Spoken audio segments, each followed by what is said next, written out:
Buenas noches a todos, yo soy Renato Matileón. Hoy vamos a hablar sobre una película que es brutalmente tierna. Es macabra, es romántica, es hermosa, es un cuento de hadas terrorífico. Esto es Por favor, cáinos, vamos a hablar sobre El laberinto del fauno. Why so serious? ¡Universitarios de mierda! Yo soy Javier Lazo y bueno, vamos a hablar del Laberinto del Fauno, película estrenada en el 2006, dirigida por Guillermo del Toro. Es el mismo director que hizo Hellboy, también tiene una peli que se hizo antes del Laberinto del Fauno, donde creo que hasta cierto punto llega a practicar un poco el estilo. No, ni siquiera practicar, El Espinazo del Diablo es, digamos, una versión macabra del laberinto del fauno. Sí, un poco más terrorífica, tiene un poco más a eso, sí. El Espinazo del Diablo, que también recomendamos que la vean. Pero a mí me gusta verlas como las dos caras de una misma moneda. Estoy completamente de acuerdo. De hecho, el Laberinto del Fauno fue un éxito en el Oscar también, en varios festivales. Y la gente descubrió la otra película que no era tan conocida, que era justo El Espinazo, ¿no? Se complementa muy bien, creo. A mí me gusta mucho del Laberinto del Fauno, que es donde ya empiezas a ver un poco a Del Toro siendo Del Toro. Sí, eso es muy cierto. Y te digo una cosa, hay un dato curioso acerca de este punto. Una productora hollywoodense le ofreció a Del Toro el doble de presupuesto que tenía para la película si es que la hacía en inglés. Y el huevón dijo, no, jódanse todos, la voy a hacer en español porque esta película tiene que estar hecha en español. Porque es sobre la guerra española. Exactamente, o sea, tiene todo un rollo. Entonces ahí te das cuenta que él tuvo muchas más licencias en qué hacer con toda su producción. No sé si más licencias, o sea, eso es una elección preproducción, digamos. La película es genial, funciona muy bien, pero el estilo de Del Toro es caro. Sí, es cierto. O sea, yo creo que con el presupuesto que le ofrecieron hubiera salido una película, digamos, aún mejor. Pero no hubiera... No sé, yo creo que en ese aspecto tiene mucho que ver la postura del director frente a lo que realmente busca, ¿no? Uh-huh. Y yo creo que en cuanto al idioma en sí... No, hay o sea, mucho no, pues cambio, sí, digo, ¿no? si lo hubiera grabado en español, ¿cómo la grabó? Ah, pero con el presupuesto, presupuesto hubiera salido, digamos, más Del Toro. Sí, es cierto. Ahora, incluso me parece que, no sé si qué tan bueno hubiera sido eso, porque la película es muy sucia, ¿no? Y ese es parte de su encanto, ¿no? Que es un cuento de hadas, mencionaba que es un cuento de hadas en la intro, pero es un cuento de hadas hiperrealista, digamos. Sí. Donde esta característica, que además es muy propia de Del Toro, lo que da miedo, lo que es espantoso realmente, son los humanos. No es el personaje maligno, incluso en El Espinazo del Diablo. No, lo que da miedo no es el factor sobrenatural, exactamente, sino el hombre. El hombre. Sí, eso es muy cierto. Que tiene mucho que ver con el rollo romántico que maneja Del Toro, romántico en el sentido más, digamos, académico, clásico, literario de la palabra. Inclusive el hecho de que el mismo desarrollo, sobre todo en El Laberinto del Fauno, este personaje del general, coronel, no recuerdo, es muy bien logrado, ¿no? El personaje tiene toda una complejidad que al fin y al cabo llega a ser, justo como tú dices, la espina dorsal de lo malvado en la película, ¿no? Uh-huh. Inclusive también mencionabas que es una película muy sucia y me haces pensar en todas las escenas en las que hay mucho barro, ¿no? Está muy repleta de esta cuestión natural de las hadas, de un mundo sucio de las mismas hadas. Inclusive, si te fijas, cuando Ofelia se interna a buscar ese sapo gigante y todo, está con un vestido que es el mismo vestido caracterizado de Alicia en el País de las Maravillas en la caricatura, uh-huh. Pero es verde oscuro. Sí, es que es muy naturalista la película en ese sentido, porque habla del cuento de hadas, pero el cuento de hadas clásico, entendido como cuento de hadas, no la película de Disney, sino el cuento de hadas como tal, que suelen ser muy macabros, muy creepy, suelen ser cuentos muy jodidos. Me gusta el desarrollo de la niña más que del general, porque el general es un personaje simple, es un personaje que lo entiendes en 2 pinceladas. Sí, pero está muy bien caracterizado. O sea, yo me quedo con él porque... Lo define muy bien. Sí, no, y además hay escenas, por ejemplo, cuando se cose la boca. Ese tipo de escenas son realmente... A mí me recordó al Guasón de Nolan. Pero el Guasón de Nolan fue después. Sí, fue después, no, pero digo... Bueno, claro.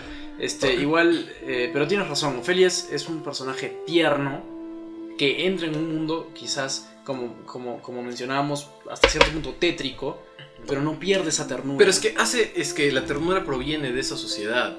Es esto que manejaba Tim Burton también en sus primeras películas y que luego lo olvidó. que la ternura viene de un lugar oscuro. La ternura, entendida Ofelia, es la forma de ver el mundo de los más débiles, de los que han sufrido más, de los que entienden el dolor ajeno porque lo han padecido. Entonces, pese a ser una niña, o por ser una niña, es que tiene esta empatía, digamos, con ciertas fibras emocionales de los demás personajes. Claro. Y es la que los une al final, ¿no? A todos. Sí, no, y además es, la sociedad que te propone, digamos, el mundo bonito, el país de las maravillas, es una sociedad completamente crepuscular, que ya está en decadencia, es el desgaste. Claro, el último eslabón de la cadena de herencia dentro de ese mundo mágico, digamos. Que inclusive está muy bien.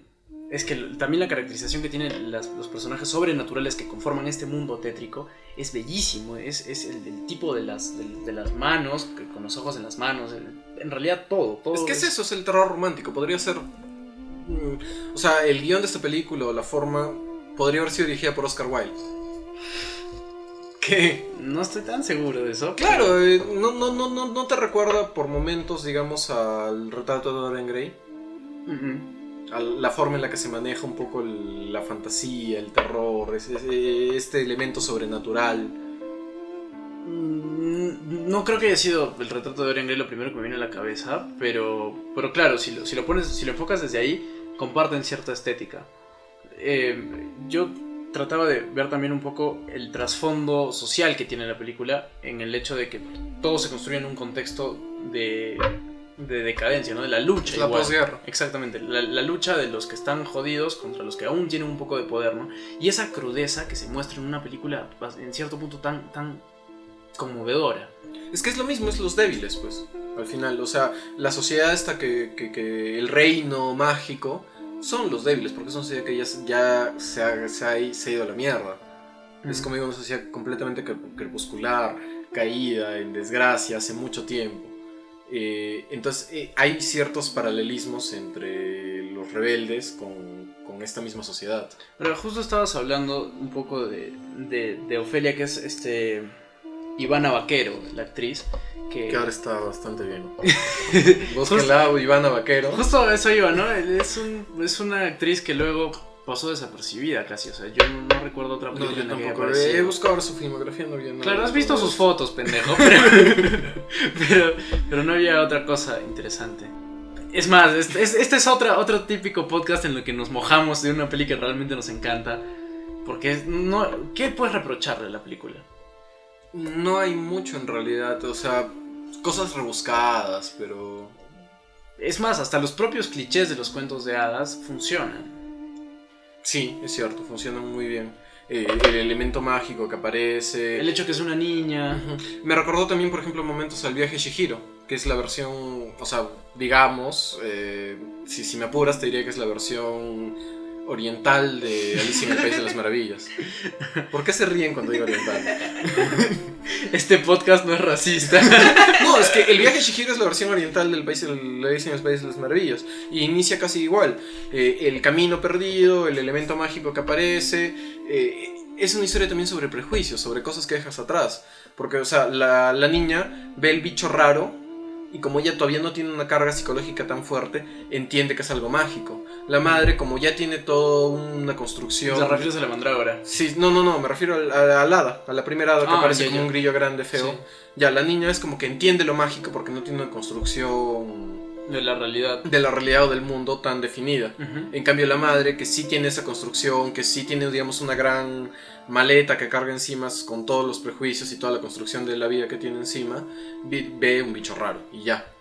Entonces es una película también sobre eso, sobre la novedad, sobre la maravilla, sobre el entender ciertas cosas que pueden ser desagradables, pero ante unos ojos nuevos resultan... Inclusive dentro de esta construcción viene a jugar el rol de la nodriza, no recuerdo cómo la llaman en la película, pero es la sirvienta que tiene la relación con el tipo rebelde, del grupo rebelde. Ya lo vemos como un personaje ancla, a la nodriza, como un personaje que sirve como palanca más que ancla, digamos, entre el mundo mágico de Ofelia y la realidad para el... Claro, pero Claro, es cierto. Para el espectador. Y si te fijas, en cierto momento, la figura materna de Ofelia se reparten en estos roles. ¿Por qué? Porque la madre es digamos, la madre real y la otra es la madre del mundo mágico. No, digamos, y además ¿no? la madre real, digamos, está como que idealizada y por esa misma idealización es lejana. Y es que también crea arquetipos de personajes esta película, y muy bien hechos, ¿no? El tipo malo es malo todo el tiempo y va a ser malo siempre. La nodriza, la sirvienta va a ser buena y es buena todo el tiempo. Pero ¿no? la madre y Ofelia son un poco más inocentes y ambiguas en ese sentido. Sí. O sea, Ofelia llega en momentos a ser muy cruel, por ejemplo, cuando hace lo del vestido. Ya. Pero es una crueldad inocente, es una crueldad limpia. Tierna, digamos. weón. Es que es conmovedor. Entonces, Ofelia funciona como la visión pura del mundo, libre de ciertos prejuicios, de ciertas taras que tiene alguien que ya ha vivido y que tiene un mundo construido, y el resto de personajes no, pues Claro, crean un contraste. Ahora, lo que decía, la madre es un personaje ciertamente ausente, porque es una madre que está, digamos, que quiere mantenerse esta ilusión en Ofelia, pero que al mismo tiempo tiene que afrontar la realidad de que se ha casado con el coronel porque era lo que necesitaban como familia. No, y además que El niño que está en un niño, camino. exacto, Por eso, o sea, era lo que se debía hacer, aunque parecía que no era la mejor idea. Claro. Entonces es eso, es la madre, creo que representa el conflicto constante entre realidad y fantasía, Es que entre inocencia y... La película te lleva a muchas oposiciones, en realidad. Está construida a base de eso. Y es por eso que todo el argumento que va desarrollándose funciona tan bien. Sí, en realidad, como dijimos, no hay mucho que reprocharle a la película. ¿Qué podemos decir de esto?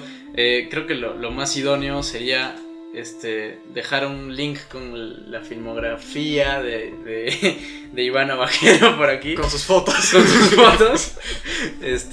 Pero si la calificamos, yo le pongo un 10, weón. ¿Sí? Sí, es que en realidad es una de esas O películas... sea, podría ser hipster y ponerle 9, pero no. Me parece, pues. sí, y además me parece que yo también concuerdo en el 10, básicamente porque es la mejor película del Toro. Sí. O sea, está Pacific Rim, está Hellboy, está todo lo que quieran, pero esta es la película más redonda. Sí. Todas las otras tienen alguito que es más fácil y menos minucioso, menos quisquilloso que reclamarle. Claro. En en realidad tendríamos que rebuscar mucho para reclamarle algo. Todavía no he visto La Cumbre Escarlata, pero me parece que esta hasta ahora es la mejor. Sí, creo, estoy completamente de acuerdo y Y bueno, esto ha sido, por favor, callemos.